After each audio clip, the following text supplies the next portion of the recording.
buenos días, Dios les bendiga, les damos la bienvenida. Estamos nuevamente en un episodio más de nuestros programas Amadas por Cristo de Gilgal, un nuevo comienzo. Nos acompaña Ruth Torres. Y mi nombre es Eunice Muñoz. Vamos a estar en este momento continuando con la meditación del libro de los Salmos. Como ya hemos visto en episodios pasados, hemos arrancado con este libro hermoso de los Salmos. Es un libro que está clasificado como un libro de sabiduría, un libro de alabanza a Dios y en el que podemos aprender muchas cosas. ¿Verdad? Dios permitió que este libro de los Salmos fuera escrito por hombres que estaban realmente consagrados a Él, que supieron gozar de toda la plenitud del Señor en toda la palabra, ¿verdad? En toda su extensión, en toda su vida. Entonces, y comenzamos, ya veíamos el inicio de las grabaciones de estos programas del Salmo, comentábamos por ahí que hay diferentes tipos de salmos. No sé si nos puedes recordar, Ruth, veíamos que hay varios tipos de salmos que están clasificados y los podemos aprender así, ver más claro. Claro que sí. Están los salmos mesiánicos, todos aquellos textos que sirven como profecía de la llegada del Mesías de Dios. Salmos de alabanza, que son textos para alabar a Dios. Salmos de lamento, textos para lamentar a Dios y buscar su perdón. Salmos de penitencia, mostrar la pena por haber pecado. Confianza, una forma de expresar la confianza de los fieles por su Señor. Salmos históricos, muestra la historia de Dios e Israel. Los salmos imprecatorios, aquellos textos que piden castigo para ciertas personas. Y salmos de creación, que son los que narran la creación. Muy bien, entonces para mí uno de los más bellos son los salmos mesiánicos, ¿verdad? Donde podemos encontrar las promesas de nuestro Señor Jesús, que en aquel tiempo no lo habían visto, ¿verdad? Pero ellos seguían teniendo fe en que Dios iba a cumplir su palabra y Dios seguía hablando siempre a su pueblo, y aquí lo vemos expresado y reflejado a través de estos hombres que creían realmente en lo que Dios iba a hacer. Pero en este caso, el día de hoy vamos a estar hablando sobre uno de los salmos que son de confianza. Veíamos en el salmo anterior, el salmo 3 y 4, se relacionan entre ellos. De hecho, podemos ver al inicio, ¿verdad?, que dice Salmo de David. El rey David escribe estos salmos y podemos suponer, por sus palabras, por el contexto histórico que encontramos en los libros anteriores, en Samuel, en Reyes, que estaba pasando David por un tiempo muy difícil. Sí. Y él clamaba a Dios. Pero en los dos salmos podemos ver toda su confianza que él tenía, una confianza que él había aprendido desde siempre. Recuerden, ¿verdad?, aquel tiempo cuando, aún siendo ungido por Jehová, Samuel lo ungió como futuro rey. Él siempre se mantuvo con un corazón humilde, con un corazón conforme al de Dios, porque a pesar de que Dios ya había desechado a Saúl como rey por su desobediencia, por la dureza de su corazón, David seguía respetándolo, porque sabía que estaba obedeciendo, estaba sometiéndose a la voluntad de Dios.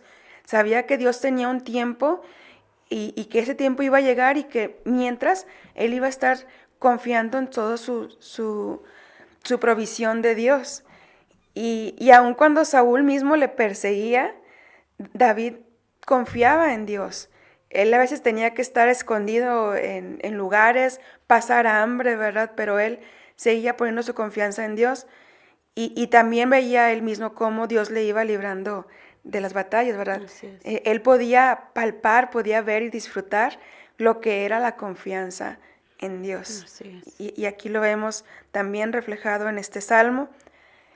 Cuando Dios le promete a David que él iba a estar con él, Dios le promete en uno de los pasajes que él iba a dar paz. Y vemos esto, ¿verdad? Que él tiene paz durante mucho tiempo, él sigue teniendo victorias en sus batallas, pero ahora se enfrenta a una situación diferente. Ahorita me comentabas que a partir del Salmo 3, ¿verdad? Podemos ver cómo él tenía una situación familiar, pues muy difícil, porque a veces nosotros sufrimos cuando un miembro de nuestra familia está en contra, ¿verdad? De nosotros, hay increpancias, diferencias, y se siente feo, ¿verdad? Pero lo que estaba pasando David era algo muy feo, Sí, aquí no era un familiar como que un hermano o un tío, sino era su propio hijo y en el Salmo 3, en el título vemos Salmo de David cuando huía de su hijo Absalón. Aquí el rey David estaba huyendo de su hijo de Absalón y esto lo vemos en segunda de Samuel, capítulo 11, donde describe que pues su hijo y parte del ejército se puso en contra del rey David y lo querían matar. Ese era el fin, quería matar a Absalón, a su propio padre. Y en el capítulo 3 que las hermanas nos compartían la semana pasada, el título dice oración vespertina. Oración matutina. Y en este capítulo 4 dice oración vespertina. Aquí vemos cómo David estaba clamando a Dios día y noche. Así es. Día y noche. Y aquí vamos a ver, en el día se pone en manos de Dios y en la noche también. Es un constante depender de Dios y es lo que nosotros pues debemos de aprender del rey David, Así que es. aún en las pruebas, que aún en esas situaciones difíciles, pues aquí saber que su propio hijo lo quería matar, o sea, siento que para un padre, pues el sentir el rechazo de su hijo ya es dolor. Ahora sí. el que el hijo busque a la muerte de su padre, pues es algo con mayor dolor, al fin de Así cuentas es es. su hijo, es su sangre. Y aquí pues vemos que el rey David entrega su confianza en Dios, pero no solamente se queda con los brazos cruzados, sino él está constantemente en ese clamor y esa dependencia a nuestro Señor. Así es. Y si vemos sus palabras, ¿verdad? Pudiera haber que como cualquiera de nosotros, mucha angustia, mucha tribulación, tal vez temor, pero se le puede leer a David que está totalmente confiando en el Señor. Pongámonos en el caso, en David, ¿verdad? Tomemos su lugar. Ya anteriormente Dios le había dicho que le iba a dar paz y que él iba a gozar de esa paz, de esa tranquilidad. Ya había sido perseguido por un rey que quería matarle, siendo él que él sabía que él iba a ser el futuro rey. Hubo una ocasión en la que lo tuvo así a nada y los soldados que estaban con David le decían, mira, ahí tienes tu oportunidad para... Estaba a punto, tenía la oportunidad de poder vengarse del rey Saúl, Sí, o sea, así el rey es. David, pero él, la misma Biblia dice que David era un hombre que tenía un corazón conforme al de Dios Así y en es. lugar de haberse vengado como cualquier humano lo hubiera hecho porque lo estaba persiguiendo, porque respiraba el querer matar el rey Saúl al rey David, por ese celo que había de que tú me vas a quitar el puesto de rey, pero el rey David se detuvo y dijo, no nos toca a nosotros esto. Así es. Esto le toca a Dios, no a mí, yo no soy juez de nadie. Así es. Y él aprendió a confiar en Dios. Él aprendió que Dios es el que gana las batallas, Amén. el que da justicia. Amén. Pero luego él, imagínense, pasar por aquello y decir, sí, ya pasó, ya no voy a volver a vivir esas cosas. Y no, hombre, llega esta situación, sí. Y es peor, como dices tú, o sea, porque es tu propio hijo y cualquiera, yo creo que se puede desanimar y decir incluso, oye Dios, pero pues no me habías dicho que ya no iba a pasar por esto y ahora resulta que es peor. Pero no, David no se portó así, él siguió confiando en el Señor. Recordamos también aquel caso de Abraham, cuando espera muchos años por un hijo, por descendencia, y cuando lo tiene, Dios le dice, bueno, ahora dámelo. O sea, él tampoco titubeó, sino que obedeció a Dios y iba a hacerlo. Y como dicen por ahí algunos predicadores que he escuchado, en su corazón él lo hizo, porque Dios vio su corazón. O sea, Sí. Abraham no le retuvo nada No a le Dios. reclamó Ajá, nada. nada. Y entonces así también David, él siguió confiando en Dios bajo cualquier situación que le venía cada vez. Y aquí podemos verlo a lo largo de diferentes salmos, ¿verdad? Por ahí buscando información de cuántos salmos escribió David. Vi un dato, la verdad no puedo asegurar que sean así, pero era alrededor de 70 y algo salmos que están registrados como Salmo de David. Pero la verdad es que tal vez no podemos saber con seguridad cuántos fueron escritos por él, pero sí podemos ver en la cantidad de salmos esa confianza que David tenía en él, esa plenitud que él podía hallar. Entonces empieza esta oración de David, dice el capítulo 4, versículo 1, respóndeme cuando clamo, oh Dios de mi justicia. Cuando estaba en angustia, tú me hiciste ensanchar. Primeramente, David aquí busca a Dios y le da a él toda la honra, toda la gloria y le dice, tú eres mi justicia. O sea, primero él dice, lo que vaya a pasar, yo lo dejo en tus manos porque yo sé que tú eres un Dios justo. Dice, ¿cuál es nuestra justicia entonces? O sea, ¿a qué justicia se refiere aquí David y todos nosotros? ¿Cuál es la mayor justicia que podemos tener? Pues, primeramente, el perdón por nuestros pecados y la vida eterna.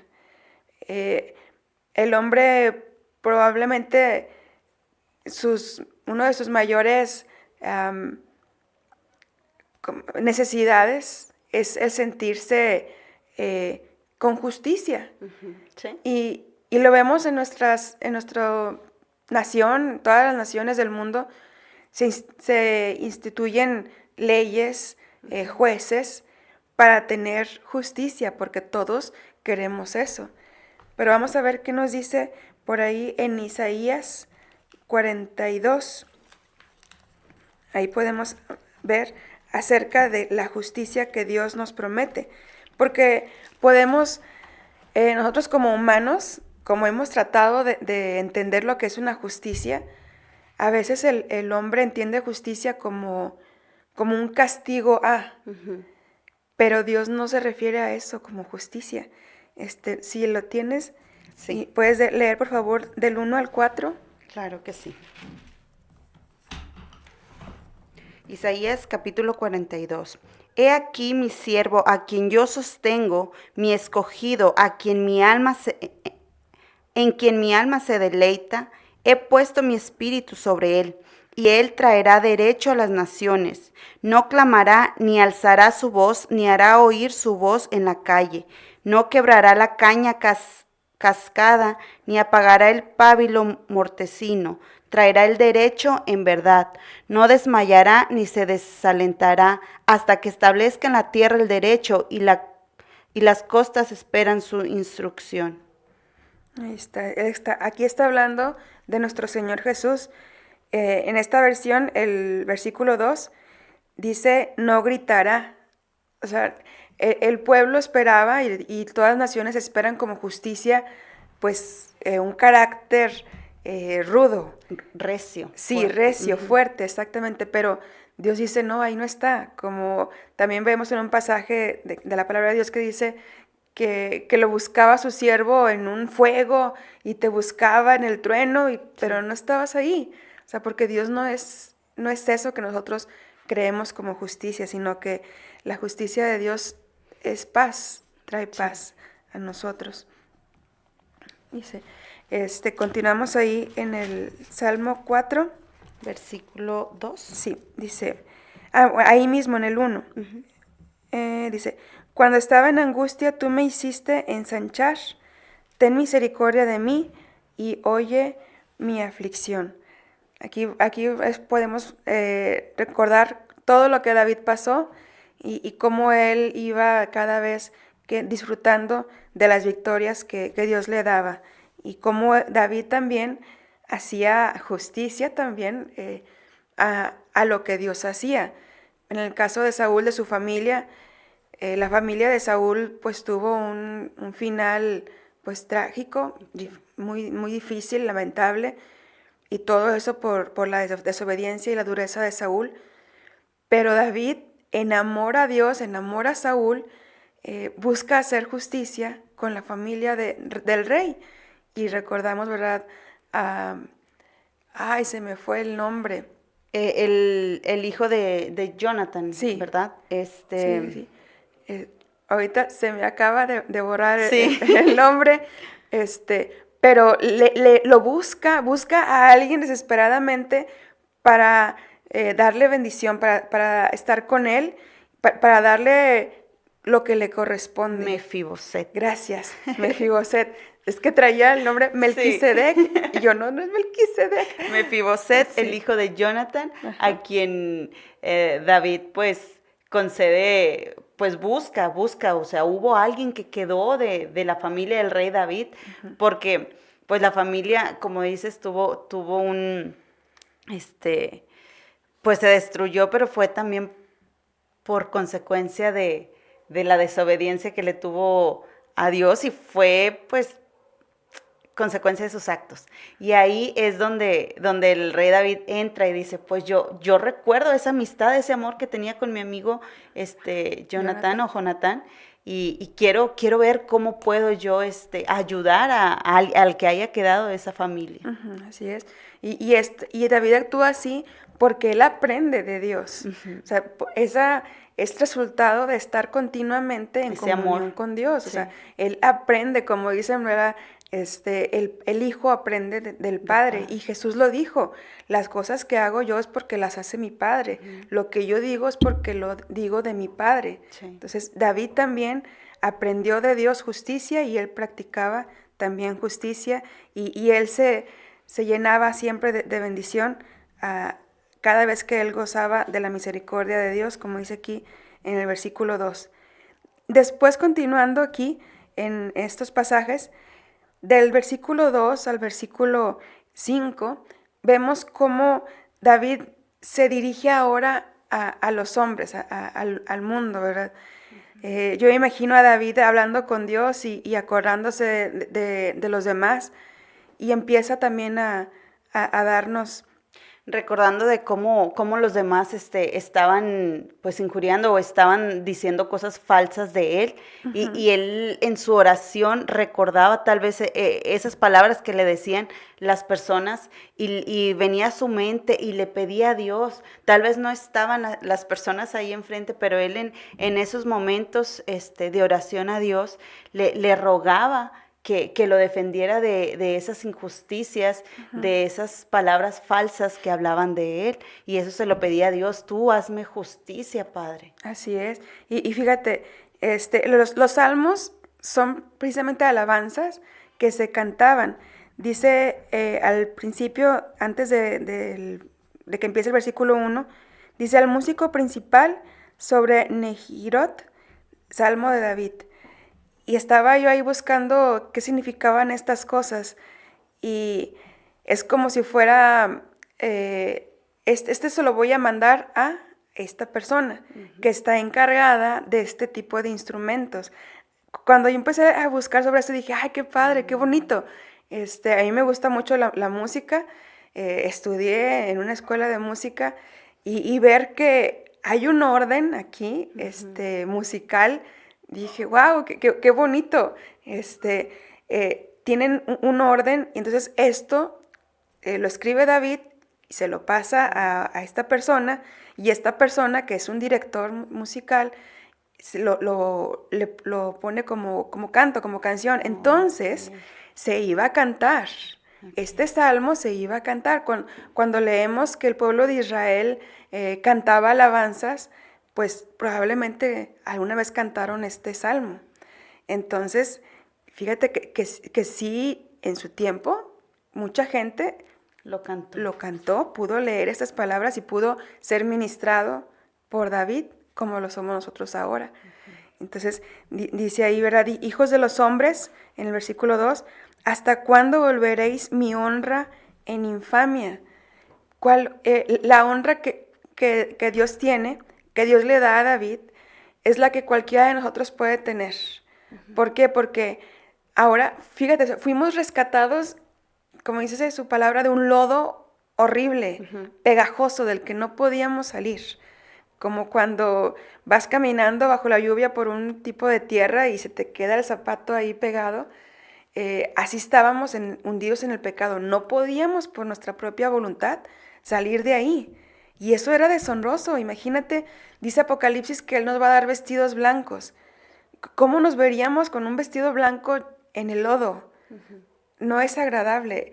Y nuestra condición era terrible, nefasta. Y eso sí era infame, cómo estábamos. Y Dios nos limpia. Dice que Él nos limpia y ha dejado nuestro corazón blanco. Lo ha purificado por completo. Entonces esa es una honra preciosa, una honra de que el mismo Rey del universo está morando con nosotros a través de su Espíritu Santo. Sí. Y entonces, todos aquellos que no tienen a Cristo en su corazón no lo pueden entender. Y como dices tú, muchas personas tal vez se burlaban de Él y no podían entender lo que David podía experimentar y tal vez lo desanimaban, tal vez le hacían burla, mira cómo estás, te está persiguiendo tu propio hijo, pues ¿qué hiciste? Y así va a haber muchas personas que llegan y te quieran desanimar. Tal vez le dijeron esto es alguna consecuencia, el resultado de tu pecado. Tal vez le estaban diciendo que él era pecador y él, pues si yo estoy tratando de agradar a Dios. Así es. Y mire, yo quisiera leer en una nueva versión, dice nueva traducción viviente, ese salmo, el salmo número 4. Dice, respóndeme cuando clame a ti, oh Dios, tú que me declaras inocente, que era algo que tú mencionabas. Libérame de mis problemas, ten misericordia de mí y escucha mi oración. ¿Hasta cuándo, Señor, arruinarán mi reputación? ¿Hasta cuándo harán acusaciones infundadas contra mí? ¿Hasta cuándo seguirán con sus mentiras? Versículo 3. De algo puedo estar seguro. El Señor ha separado para sí a los justos. El Señor me responderá cuando lo llame. Estaba seguro en el Señor. Versículo 4. No pequen al dejar que el enojo los controle. Reflexionen durante la noche y quédense en silencio. Así es. Sí, dice ahí en el 2, continúa, dice, ¿hasta cuándo volveréis mi honra en infamia? ¿Amaréis la vanidad y buscaréis la mentira? O sea, porque el hombre, para ellos, lo más fácil es lo que pueden ver, lo que sí pueden entender. Y dice ahí que amar la vanidad, la vanidad, ¿qué es? Bueno, pues lo que el hombre bajo este cielo entiende con poder, con tranquilidad, con agilidad, y me llama mucho la atención, dice que buscaréis la mentira. ¿Qué es la mentira? Por ahí encontrábamos algo. Tenemos una definición de eso. Dice, la mentira forma parte de nuestras vidas. Los humanos somos mentirosos natos, por naturaleza. Engañar nos permite conseguir lo que queremos mediante la manipulación y la explotación de otros individuos. En general, mentimos para obtener algunos beneficios, poder, estatus, dinero, sexo. Así es, o sea, y esa es una realidad absoluta, porque la misma Biblia dice que ¿quién es el padre de mentira? Pues el diablo, el enemigo. El diablo. Así es. Y Jesús nos dijo bien claro que el príncipe de este mundo ahora es el diablo, porque les explicaba a unos niños en la iglesia, no crean, en verdad, no creamos que el diablo ya está en el infierno, ahí entre el fuego, esperando a ver quién cae para sufrir junto con él, sino que Dios dice en su palabra que el diablo anda como león rugiente buscando a quién devorar. Sí, a quién destruir. Ajá, entonces, cuando nosotros no venimos a Cristo, estamos esclavos del pecado. ¿Por qué? Porque este gobierno totalmente está bajo la influencia de la mentira, que es el diablo.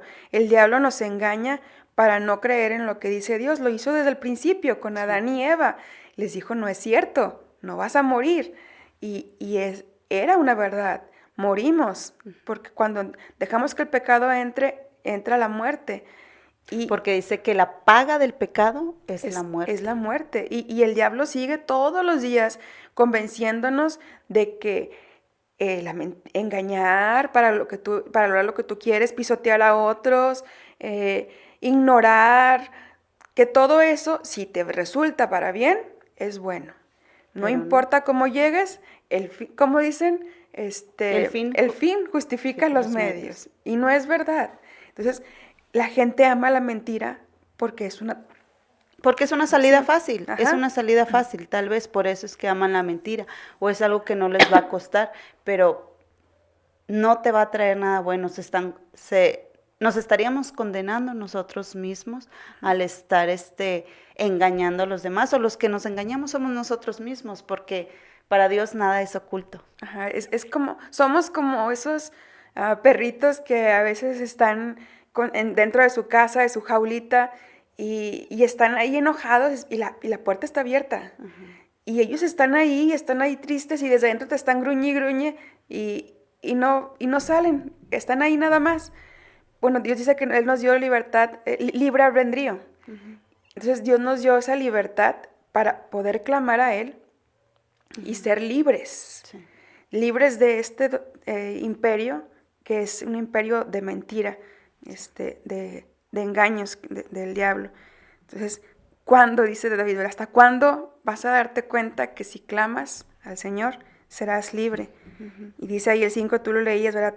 Que Dios ha escogido en el 5 al piadoso para sí. ¿Quién es el piadoso? Pues el que vive una vida conforme a Dios. No sé si te di esa palabra también, la piedad, pero aquí la tengo, dice piadoso. Se refiere a una persona que actúa con temor y reverencia hacia Dios y que se esfuerza por vivir de acuerdo a sus principios y enseñanzas. Y podemos ver también en el libro de Miqueas, por ahí es uno de los libros más difíciles de encontrar. Según yo, aquí está. Lo separé para no tardarme tanto. Miqueas 6:8.